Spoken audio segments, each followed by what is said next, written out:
Hey, how are we doing today? Dr. Sanchez here. I'd like to take a moment just to talk about breast augmentation. As a plastic surgery, breast augmentation is probably one of the most common procedures we do. Each and every individual patient should be assessed differently for breast augmentation. So there's a lot of variables that your surgeon should go over with you. So I thought I'd take some time today, answer some very common questions so you have a better idea what to expect when you go for your consultation. So the first question I have with most patients is, should I use saline or should I use a silicone implant?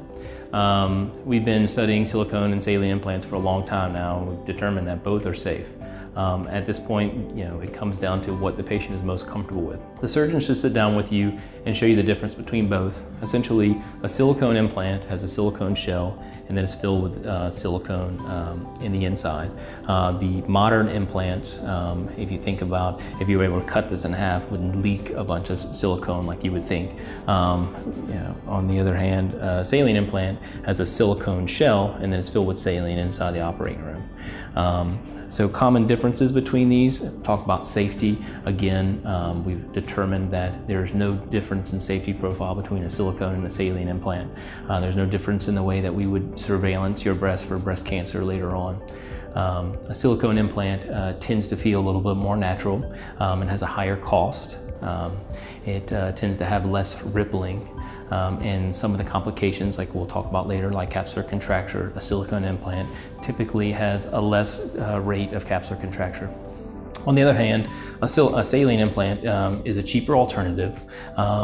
If you already have breast tissue, you don't have to worry about a generally more firm feeling, a little bit less natural feeling. And if you're to have a rupture with a saline implant, your body absorbs the saline fluid, so you know right away if one's ruptured versus what we call a silent rupture in a silicone implant, or we may need something like an MRI to determine if the implant is indeed ruptured. The next question, and maybe sometimes the first question, is what size should I be?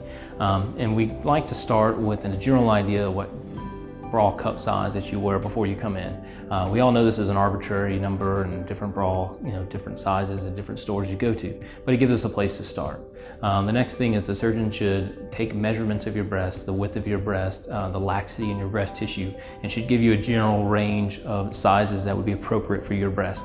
You don't want to put an implant that's way too large. It could be malpositioned too far in the middle or too far lateral, or it cause atrophy to your breast tissue being too big over time. So once you have that general range, some people use sizers, some surgeons use pictures to kind of show the difference, but that's your decision to feel what you're comfortable with in that general range for your specific breast. So every surgeon has a different post-operative instructions.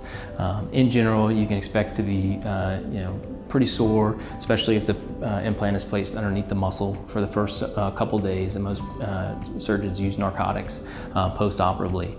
You'll be put in a bra, whether it's a push-down bra or a soft kind of sports bra afterwards, but usually we don't use an underwire bra after the procedure, or a push-up bra.